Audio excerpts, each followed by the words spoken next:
Alam mo ba kung bakit mas pinipili na lang ng mga lalaki na manahimik kesa magsalita?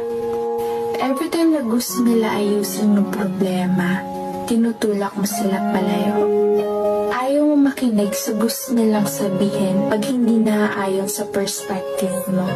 Sinusubukan nila yung best nila makipag-communicate, kaso ang nagiging dating sa'yo, nagiging toxic sila, nagiging manipulative sila, ginag-gaslight ka nila.